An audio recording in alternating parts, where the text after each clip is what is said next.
Hello, I am Dale Carnegie's long-lost grandson, and I'm here to talk about how to win friends and influence people. I'm inspired. I'm inspired. Hey there guys, what is happening? My name is Sumit Chatterjee from the Flow Zone Academy, and I'm a flow state coach, which means that I help you feel better and perform better. Today I'm talking about how to get those genuine friends, those long-lasting friends. The ones where you feel like, hey, man, I know you from somewhere, right? Like from ages ago. It just doesn't make sense how I know you, but there is some connection, right? There's a vibe to certain soul family, right? There is a vibe to bringing in people into your frequency. So this video will be about how to generate that vibe, how to maintain that vibe, right? Because making it more sustainable rather than these short-term friendships that are more superficial and on this kind of really baseline petty level, like, oh, let's go shopping, let's do this. It's always a something. It's never a deeper introspection or an exploration or an intimate, kind of dialogue, a deeper, meaningful dialogue, right? I remember in my senior year of high school, we used to have these things called DMCs. I forgot who came up with this term, though. Maybe one of the seniors. DMCs are deep, meaningful conversations, okay? That was the acronym. And so the more deep, meaningful conversations you can have with someone, you have more possibilities of building those deeper friendships, right? The conversations are really what tell you that, okay, this is enriching me, this is giving me more energy to create the life that I want, or it's kind of swaying me away and bringing me back to my old habits and a life that I don't want, okay? So that's kind of one of the ways you can attune yourself towards that reality. I think a big aspect of this is respect. AZD, my mentor, he says that respect is an opener in people and disrespect closes people down. So actually when you disrespect someone, you were blocking off the gift that you could have gotten from them, the blessings you could have gotten from them. So to mend any relationship, it's got to be like, oh, this prison sentence, I will serve the time. Okay, that's the mindset. You go back and you say, hey, how I disrespected you was wrong. And I'll admit to that. And then keep that respect alive, right? Keep that respect alive by giving them respect. When you walk into an environment and you want closer rapport with the people around you, you give them respect. Okay, you give people respect. You give respect when it's earned, when you recognize it. When you see somebody's frequency that's like yours, hey man, I dig that tattoo. Hey, I like that jacket. Hey, what's going on? That's really cool that you're listening to so-and-so. There's a similar thread or a similar topic of synchronicities, kind of aligning you in the path with other people, right? It's like, and sometimes the spider's web gets so dense because we're being conditioned into that spider's web. We're not the spider, creating our own, you know what I mean? I have this like little mark, right? And when I was a little kid, right, I used to think I was Spider-Man because I had this little mole here. So I used to tell like all my friends, like, you know what this is, man? I'm a Spider-Man, bro. Maybe that's why I have spidey senses today. I don't know. I'll be completely honest, I do look very 80s today. It could be the denim or it could be something else. There's just a vibe in the air. There's a vibe in the air tonight. Oh, Lord. Man. Whew. I've been doing a lot of healing work. That's why my energy is so expansive.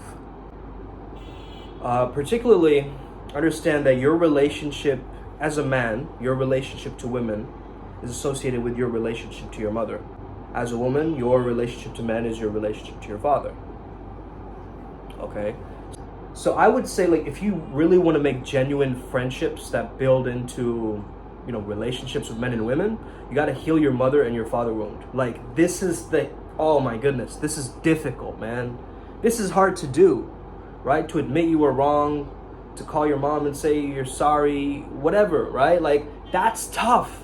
You feel this like resistance, but the more resistance that you feel on your journey, just know that is also directly proportional to your soul's evolution and potential and growth. So sometimes it's not the path of least resistance. Sometimes the path of most resistance that we might have to go into it. This is a good question. How do we know that, something is pushing us away, like genuinely, like it's not meant for us? Or it's just pushing us away to try to test us to see if we are legit in our commitment. This is a very quick thing that I do, but I put a hand over my heart and I just ask myself, is this resistance valid? And if you grow in that power, if you start breathing deeper, feeling more grounded, more expansive, then it's good. If you feel your heart and it closes, it contracts a little bit, you go more shoulders in. Is this resistance valid? Now think of the other thing. You notice yourself going either inwards or expand again. So then you'll know. Okay? So this is one way that I check. Of course, it's using your intuition over a long period of time. You can kind of do this, and I use muscle testing as well and things like this. But I think the best thing to do if you really want a genuine friend is to start joining groups of things that you like doing, right? Like, I got a few friends around the MMA gym now that I know them, like I've made friends with them, so I know them whenever I go in, even some of the trainers there, right? I just recognize them, I talk to them. Like, I really want to start pushing myself to do that more, like going to places and just saying hi to people. Normally it's like through social circles, and there is something amazing when you see something in another person that you appreciate or that you like, that you throw it out there because there could be something there, right? But you've got to have your own set of values on what meets your friendship criteria. Are you the type of person who holds grudges? I said that like crutches, that's why I went like this. It's not a weird, I'm not like one of those Japanese cats or whatever. You really want to ask yourself, do I see myself growing with this person? And if the answer is yes, you're on the right path. You're in a better direction.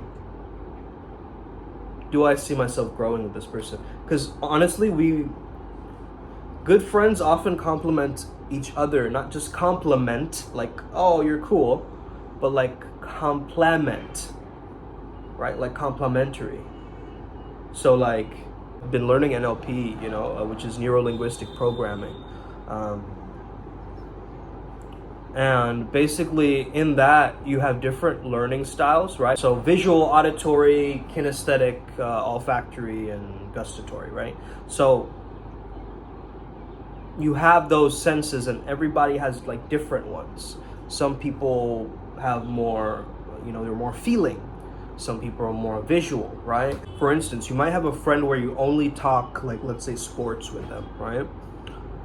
I wouldn't say that that's a genuine friendship. Why? Because they're like your sports buddy at this point.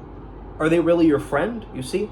And the people who show that they like you, but they don't really like you behind the scenes, those aren't your friends either. They're like your frenemies, or like you kind of this in-between phase, right? Of like not friends, or I don't know if they are friends or not.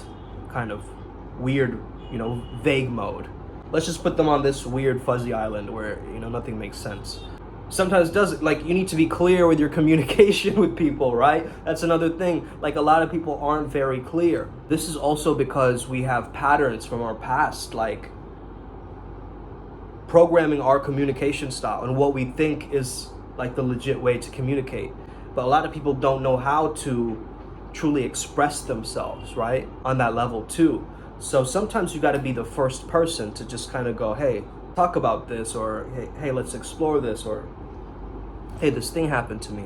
You allow the other person to either step up into that space. It's almost like challenging someone to a dance battle, right? And if they accept the challenge, then now you're ready to dialogue with them, and it's this dance, right? This is back and forth.